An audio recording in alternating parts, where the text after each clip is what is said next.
Folks, we got a real treat today. If you follow this news outlet, you know that for months, years really, we've been covering the issue of excessive judicial leniency in South Carolina. Judges who let violent criminals go with little more than a slap on the wrist, re-victimizing victims, and endangering the safety of the public with tragic consequences all across the Palmetto State.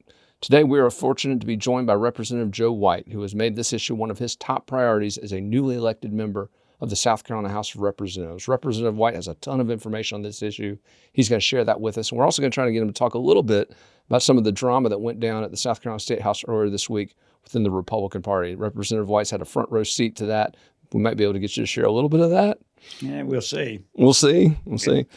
Representative, thank you so much for... Thank you. Thank you, Will. I appreciate the opportunity to talk to your people. Yes, sir. Before we get into the political stuff and all this, I wanted to show you something. I've got this was from my grandfather, who was a captain in the Air Force back in World War II. And I understand you served in the Air Force as well, is that? I did. I served 4 years during the Vietnam era in 1966. I was discharged in December of 1969. It was during that time when military men got spit on and cussed and all that because the Vietnam War was not a popular war. So it was during that time period I served 4 years in the United States Air Force. Great 4 years. And you're a Tennessee guy, is that correct? I graduated from University of Tennessee, but I can't let too many people in South Carolina know that. But I was glad that the Tennessee Vols won the Orange Bowl. There you go. I'm also glad that Clemson now has a new offensive coordinator. So yeah, there you go. That's right. Mixing it up. Businessman as well. Very successful in the business world. Tell us a little bit about your background. Yeah. In 1982, my wife and I, we moved to South Carolina in 1977. I was pharmaceutical sales rep for a company called Beecham Laboratories. In 1982, we decided to leave the corporate world and start our own little business. The name of that business was Medical Comfort Systems. And so we started with no cash, a dream and a hope that we could be successful in getting involved in the medical equipment business field. And so we ran that company for 35 years, from 1982 until 2017. And in 2017, we'd left that business to 5 former employees. We gave them 48% of the stock, and they bought the other 52% of the stock from us over the next 4 years. So we were happily retired until about 2 years ago. Yeah, tell us what happened there and how you wound up being in this situation. I would have never thought that I would ever run for political office. Although I've always been interested in politics and in what makes our government run, I would have never thought I would ever be involved in politics. But in 2020, when COVID hit, I began to get concerned about what the government was doing to my liberties. As you know, George Floyd got killed that spring. And when I watched what went on in my country for the next several months, all the rioting, all the hatred, all the bitterness, I would sit in front of my TV and just weep about what I saw going on with my country, my sweet land of liberty. And then when the election happened in November, I tell people none of us will ever know exactly what happened that day and that night and that next month. But we do know that it was an unusual election. Things happened differently than we'd ever seen happen before in a national election. So by January of 2021, my wife said to me, "Joe, quit watching TV." I did. I'm very obedient. In February, my wife and I will have been married 55 years. So I quit watching TV, but instead I bought a book. The first book that I bought was a book by Trey Gowdy. The name of the book is It Doesn't Hurt to Ask. And Trey explains why he left Washington, D.C. and how broken D.C. really is. And he said it'd take a generation or two to fix D.C. And he said, but we got to start at the grassroots level. We got to fix county government and state government before we can expect Washington, D.C. to get fixed. So I kind of put that in my small brain, finished that book, and probably in about May or June, I bought another book. That book was by a man named Eric Metaxas. Eric Metaxas, the name of that book was If You Can Keep It. I guess myth or truth, That's what Benjamin Franklin evidently said to a lady outside of Constitution Hall the day they signed the Constitution. A lady said, "Did you give us a republic or a monarchy?" And he said, a republic if you can keep it. Where Eric Metaxas talks about how close we are to losing our republic, that we have let big business, special interests, career politicians take over our country, and that's not a republic. A republic means that we have to be self-governed and independent. And so I read that book, and again, that's another piece that went into my little small brain. In December of that year, a guy named Tony Woodliff came out with a book. The name of that book was I, Citizen. And Tony Woodliff talks about the fact that 80% of Americans still agree on the basic premises of America. We still have the same basic values. We're still a work ethic. We're still a faith-based nation. And he said, 10% on the right and 10% on the left are making us think we hate each other, but we don't. And I use the analogy of Clemson, Carolina. Mm-hmm. And I tell people, I said, one Saturday a year, we hate each other. We throw things at each other. We flip each other off. We cuss each other. And then when the game's over, on Sunday, we go worship together. And on Monday, we go work together. We don't hate each other. Mm-hmm. We have common interest, and we're all for those same things. I used a little radio ad during my campaign. I said, there's one thing that brings us all together every day, and that's potholes.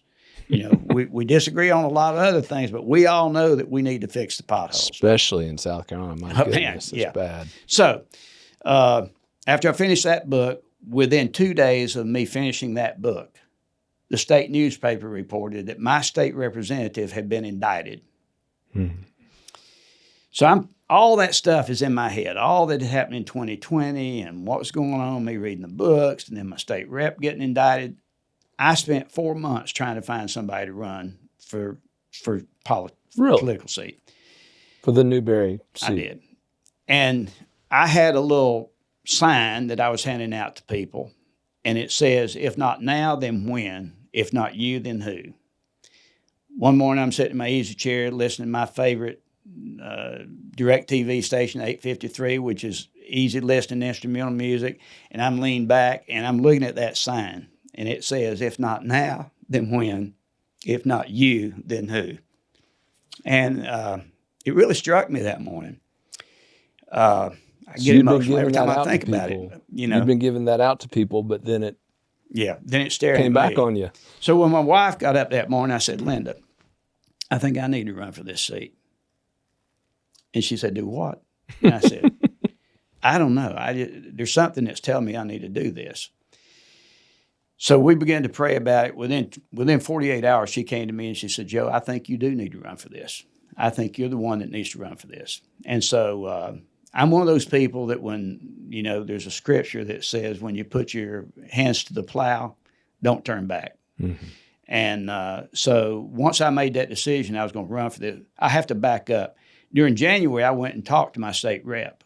Mm-hmm. I wanted to find out what was going on with him. Mm-hmm. And when I went and talked to him, I just walked in and said, I love you. He started crying. And I talked to him for about 15, 20 minutes, and I felt pretty comfortable. I felt like he was not going to suffer any consequences of the indictment.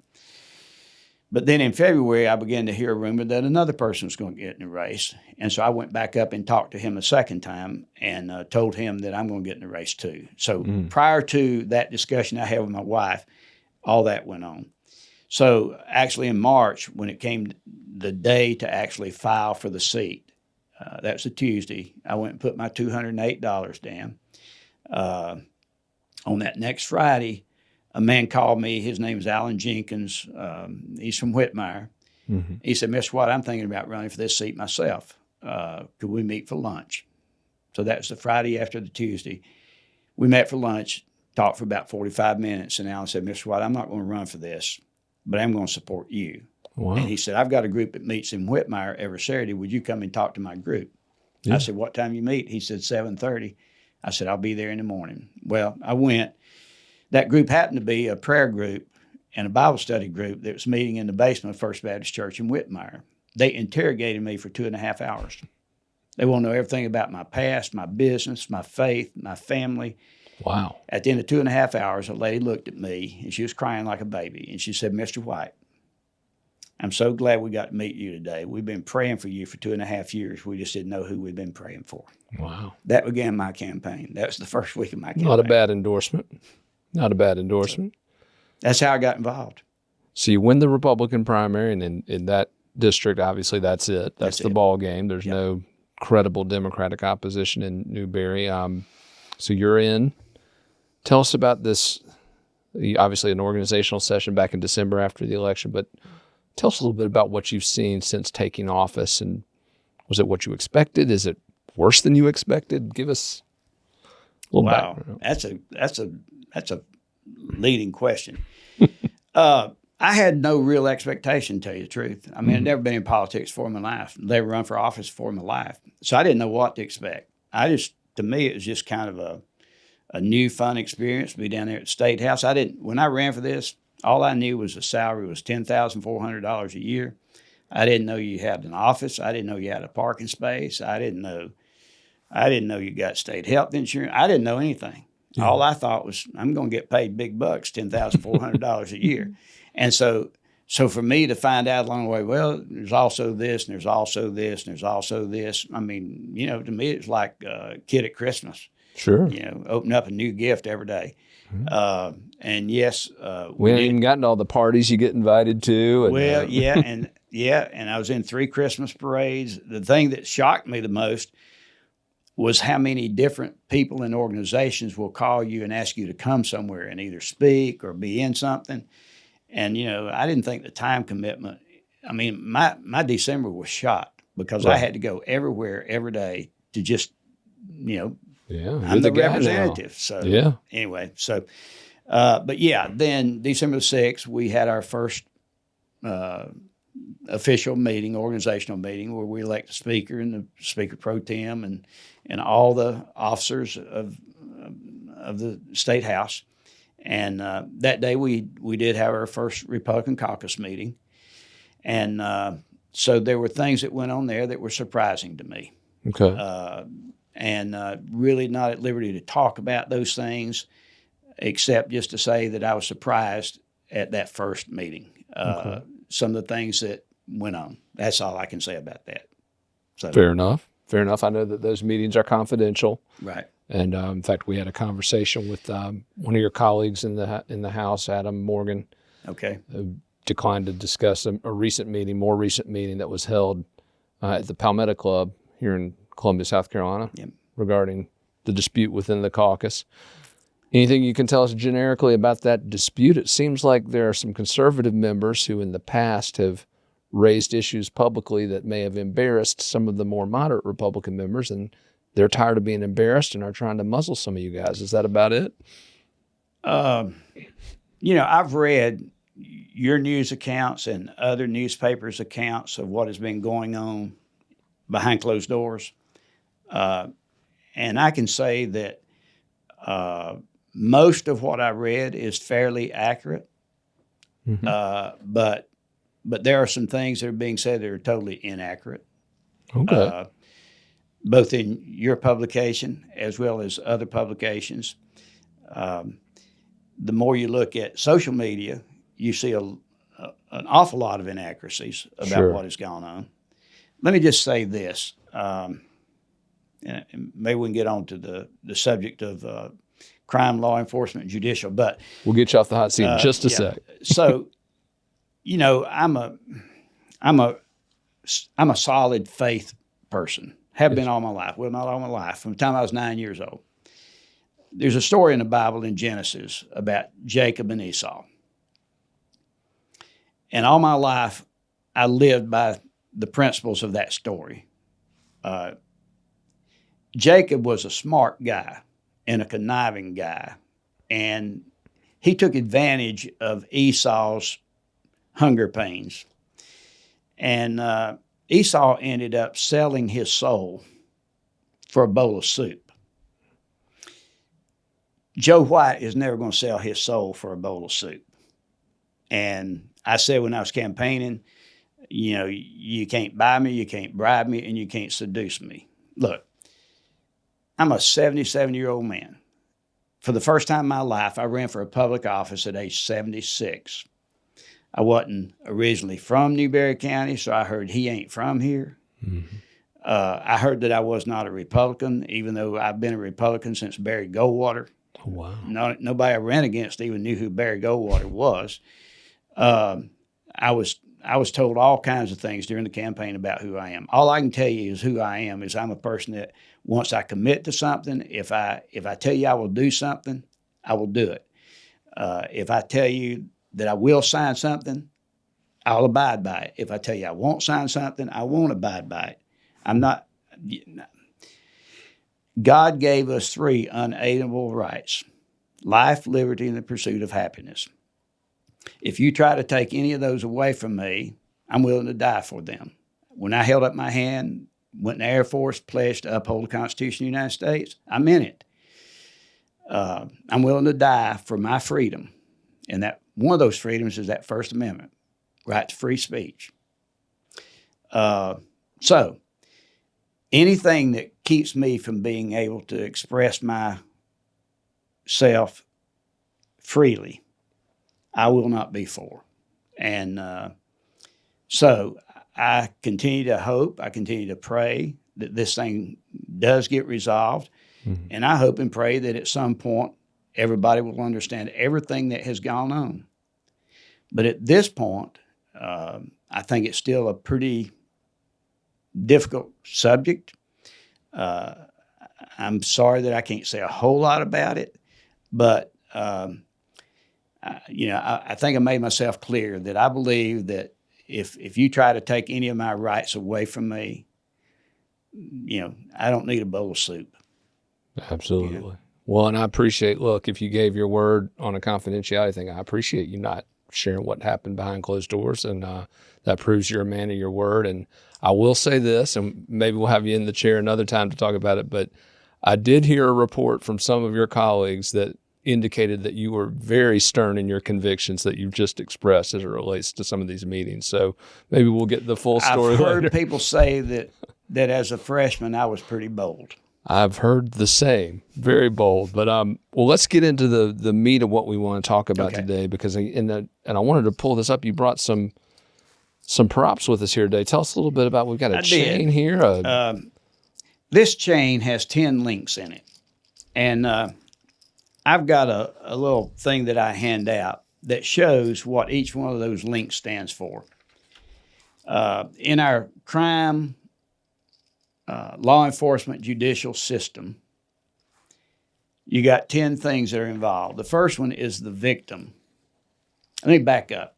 I'm going to talk about the criminal law side of this. Sure. But I'd like to also talk some about the civil law side of this. But my presentation that I do to people deals with the criminal side of this. Sure.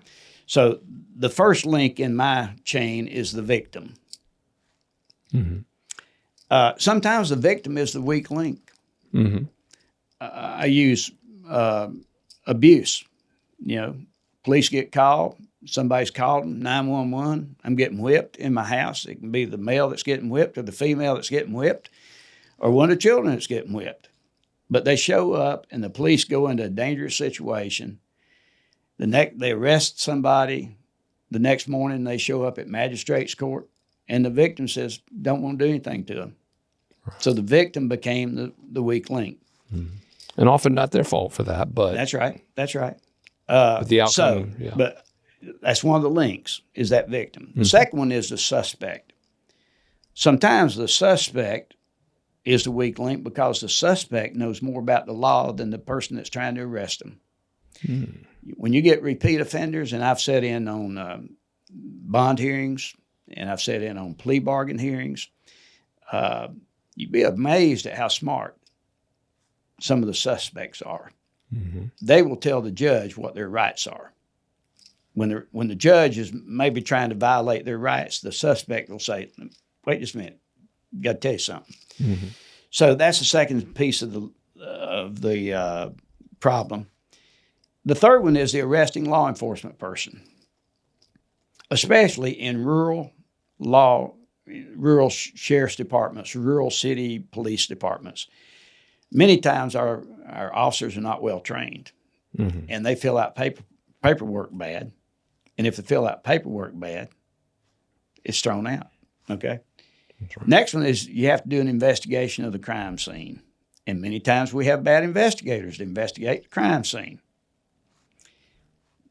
As you know, our law says within 24 hours, somebody has a right to appear in front of a magistrate for a bond hearing.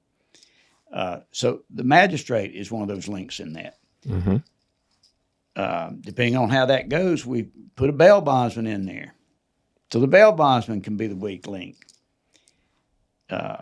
Defense attorney can be the weak link. The prosecuting attorney can be the weak link.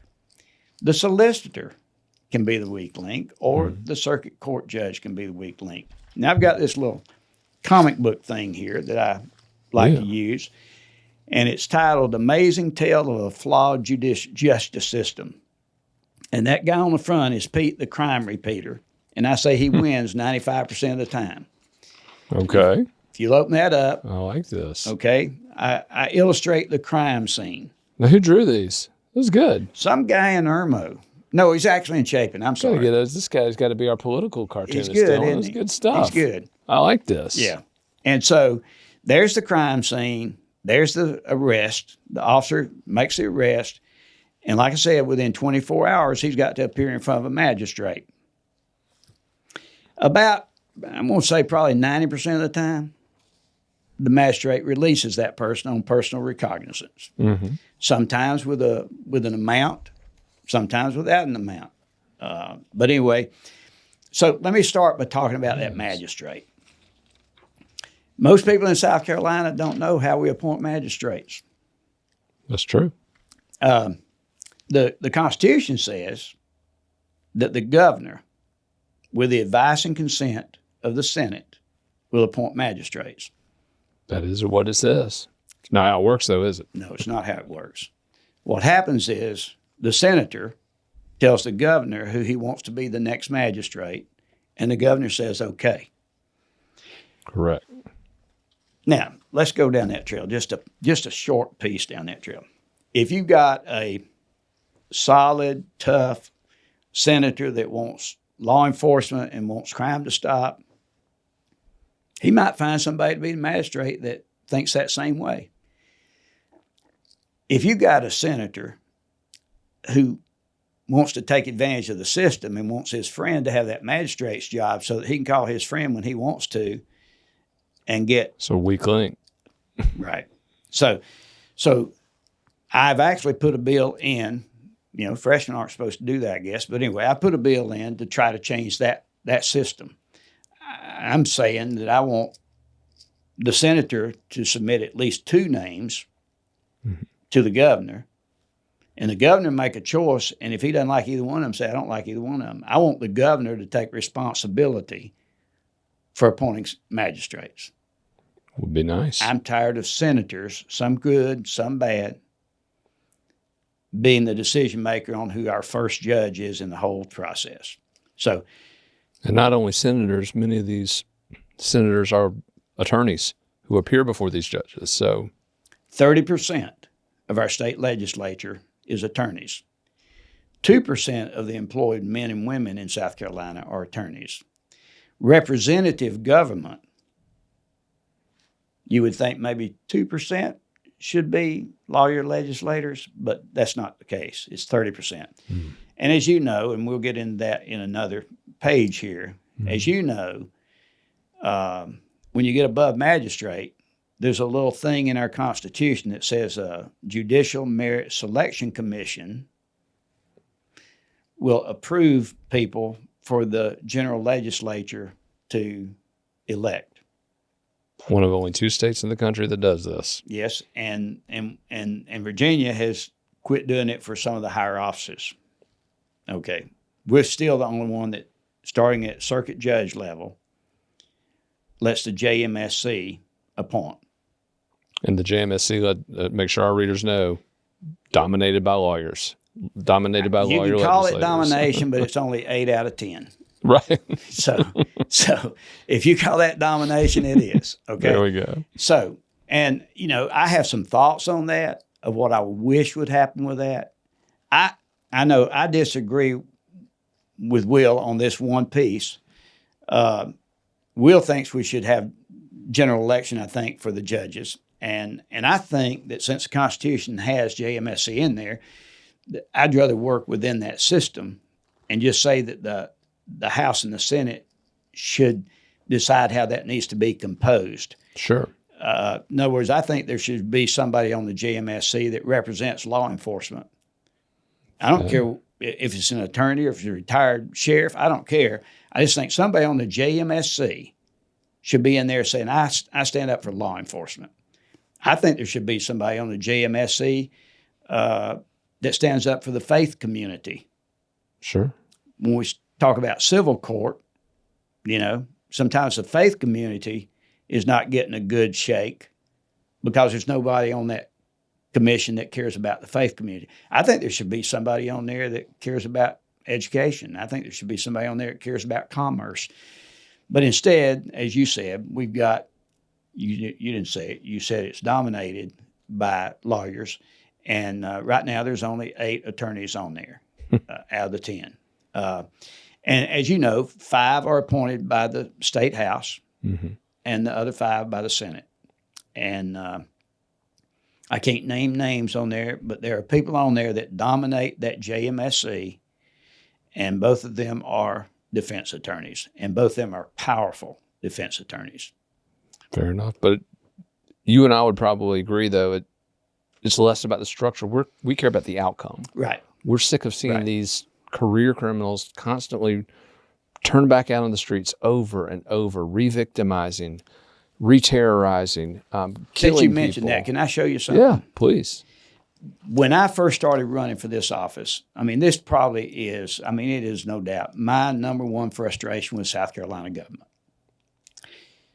I went to my sheriff in Newberry County, his name is Lee Foster, and I said, Sheriff Foster, I want you to give me a list of people that have committed at least 4 serious crimes over the last 3 years and are walking the streets today in Newberry County. Shouldn't be a big list. It should be hardly any. 69 names. He gave me this list with 69 names on it, and I can look in the Newberry paper every week and find a name or two that's been rearrested for something else. Let me give you an example. I told you I went to a plea bargain hearing in a courtroom. One of the plea bargains that day was for a young man that I know, a young man that had done work in my yard for me, a good guy, but a guy with an addictive habit. He's an alcoholic. He had been arrested 7 times for DUI. He had his driver's license taken away from him. He had been put in jail for 30 or 60 days or something. But on December the 22nd, 2021, he stole a truck out of a former employer's yard. He was drunk. He drove it down Highway 76 going toward Newberry, hit a lady head on. She was 62 years old, and killed her. When you got a guy who on his 8th DUI finally kills somebody, you got a bad system. Yeah. I don't know what the rules should be, but there's got to be some spot in time where you take that guy off the street, put him somewhere where he can get dried up and get some rehab maybe, send him to prison for 5 years. At some spot, when you know that this person is going to continue to make another criminal arrest, have another criminal arrest, you got to say you got to stop it somewhere. So this list that I've got, that's got 69 names on it, committed, I'm talking about assault, burglary, attempted murder. Violent crimes over the last 3 years, 69 in Newberry County. When I was running for office, the mayor of Newberry told me 18 people commit 80% of the crime in the city of Newberry. 18 people. And, I'm a business guy, and I'm going, you tell me you can't get rid of 18 people out of 10,000 residents. You can't figure out a way to get 18 of them off the street. I think we could do that if we had a good criminal court system. If we had a good court system. Absolutely. It's really great. I don't know how much you listened to the inaugural address of our governor day before yesterday. At the end, he said, first time he's ever said this, that I've heard him publicly. It's time we fix how we select judges in South Carolina. The only time he got a standing ovation was then. So it's about time. He's only been in politics 40 years, 50 right. years. Yeah. But anyway. But maybe as a going out present. We'll credit him for that. I mean, Yeah. Let me turn the page. Yeah, please. So here's what happens. So sometimes they say you're going to have to post bond. Right. Okay. So we're still at the magistrate.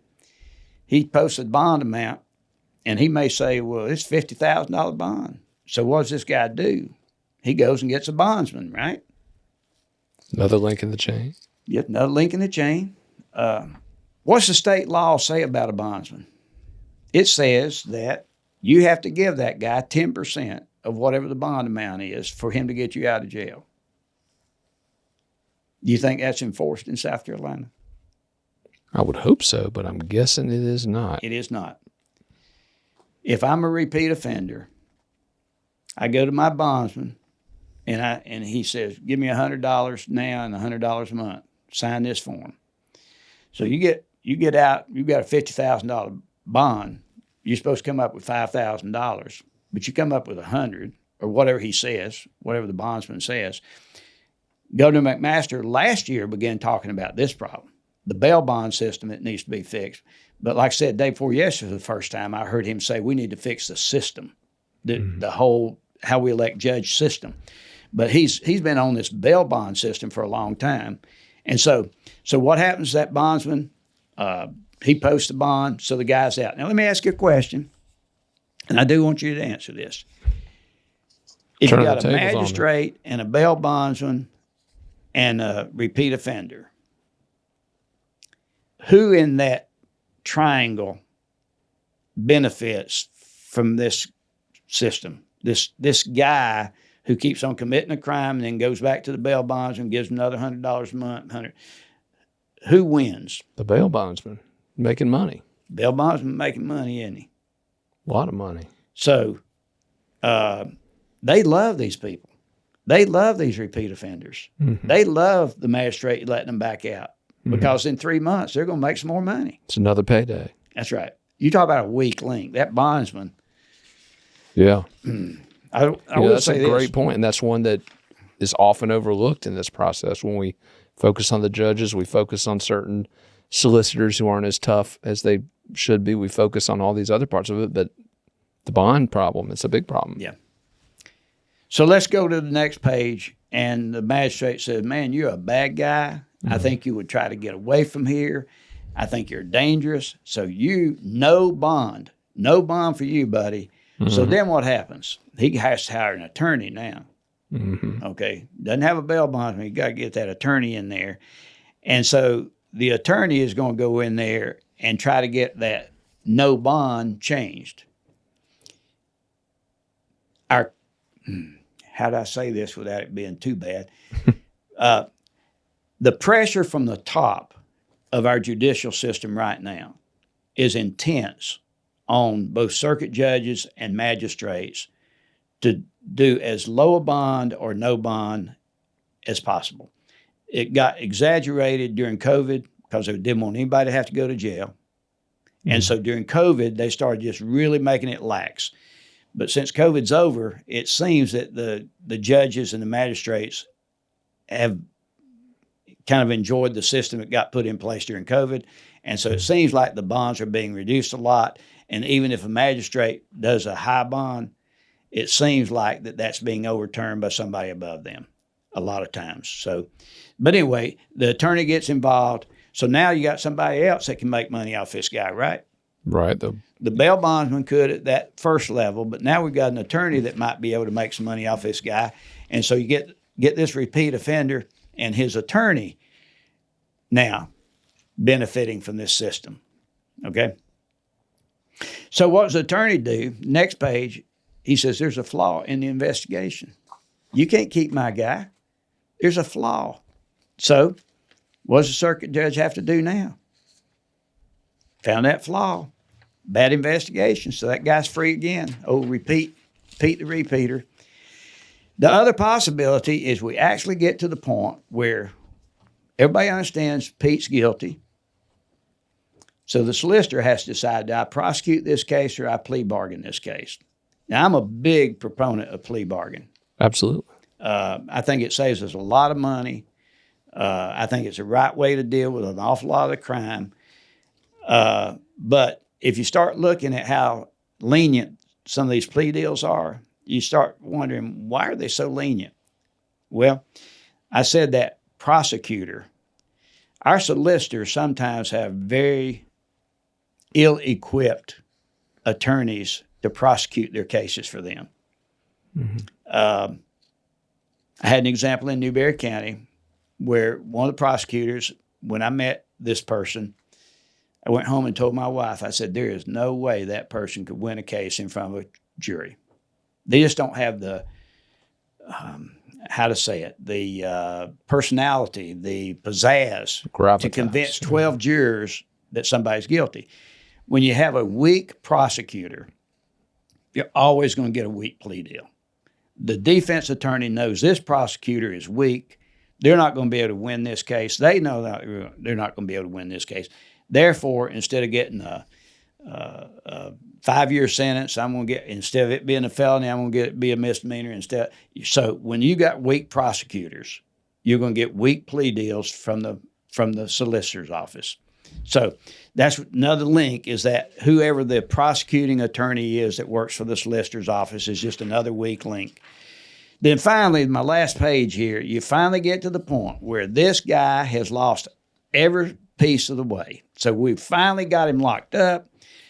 We got no plea deal. We've got no plea deal. So now we're going to have a jury. So you got to pick 12 jurors that can convict Pete of a crime. In today's society, it has become almost impossible to get 12 jurors to agree, unless it's just a heinous crime, to lock Pete up for any length of time. So I say that 95% of the time, Pete the repeater knows how the system works. He knows how to win, and Pete wins. Go. Well, I wanted to, you talked earlier about that pressure from above, and I wanted to zero in on that a little bit, because we're talking obviously about the Chief Justice of the South Carolina Supreme Court, Donald Beatty, a former Democratic lawmaker who, over the strong objections of this news outlet way back in 2007, was put on the Supreme Court, later made Chief Justice. And again, we saw earlier this month with an abortion ruling that went 3-2 against the heartbeat bill, which was passed by the legislature back in 2021. And again, not going to dive into the details of that particular debate now, but we're seeing decrees, rulings from a bench that was appointed by Republicans. I mean, these are liberal, some would say activist judges applying this pressure, but they were all appointed by these Republican legislators. Is that maybe part of the split we're seeing in Columbia now? I don't sense that's part of the split. It could be. But let me talk about that whole system. Sure. That whole system. You asked me about my first few days in the legislature. My first day in the legislature, I was shocked. When I got off the elevator to see grown men and women begging me to vote for them for some court, either circuit court, Supreme Court, family court. It was embarrassing. Honestly, it was embarrassing. If the citizens of South Carolina could see the groveling that takes place by people wanting to get one of these judgeships, it would embarrass you to think. So I talked to an attorney in Charleston I really respect. He's a civil attorney, does civil law. And he said, boy, I'm going to say this, and boy, this is going to come back to haunt me, I'm sure. But he said, Joe, you cannot get a successful conservative lawyer to go through that process and grovel for those votes. If you're a successful conservative attorney, you will never go through that process. I think he's pretty right. I think that most of the people that are willing to go through that process are either liberals or they are somewhat unsuccessful conservative attorneys. Now, that's not 100%, but my impression, and we're looking right now at 3 people that are up for that next Supreme Court person. Correct. I can't make any real statement because we can't say anything about it till Tuesday. Right. That's the first day we can make any commitment. But I'm not impressed with any of the 3. So what am I going to do? If not you, then who? Right. I will say that both the caucuses that I am a part of, an active part of, are discussing that. Sure. About what do we do if that's how we feel. Mm-hmm. In other words, if JMSC only sent us people that we don't think we can support, what do we do? Exactly. There's no alternative for, again, I've been screaming this for years, that screening process is the root of the problem. Because when it was put into effect, it was ostensibly based on making sure people were qualified, but it's got nothing to do with qualifications. It's all about connections. It's all about getting the... Well, I'm not on the inside of that, and I do know one of those members who says it's a lot tougher than you might think, but I also know people that have submitted their name to the JMSC in the last year that were told they were not qualified, that had everything on record that shows that they probably are qualified. So I don't know all that goes on in there. As you know, the federal system, the executive branch is responsible for deciding who they want to be their judges, and you either vote them up or down in the House or in the Senate, in this case, the federal level in the Senate. I wish we could amend the Constitution in such a way that gave the executive branch that same power, that they could send a name to us to vote up or down. If we don't like them, give me another name. And when we watched the Gorsuch hearings, we watched the Kavanaugh hearings, we watched the Barrett hearings, it all is frustrating, but it makes sense. You have to prove to a majority of the people in the Senate that you're not only qualified, but they can trust you somewhat. And so I wish we had a system that was similar to the federal system, but it's hard to get an amendment to our state constitution. Since the JMSC is in that state constitution, I think there's a way that we can amend the composition of the JMSC to make it so that we're represented in a way that everybody in the state gets representation, not just predominantly the defense attorneys of the state of South Carolina. The defense attorneys of the state of South Carolina should not have a leg up on the rest of us citizens when they decide who our judge is going to be.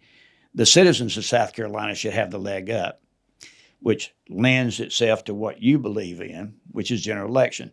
I still believe that we can make it happen through the JMSC. I just think that we have to make the JMSC a body that represents all the people of South Carolina. So fix it from within. Well, I will tell you what, based on the work you're doing on this, by the way, I'm amazed you're actually attending bond hearings directly, personally. Yes. Because you're that invested in this issue, and that's huge. I wish more lawmakers would do that. I tell you what's interesting is, and I have discussed this all with several lawmakers.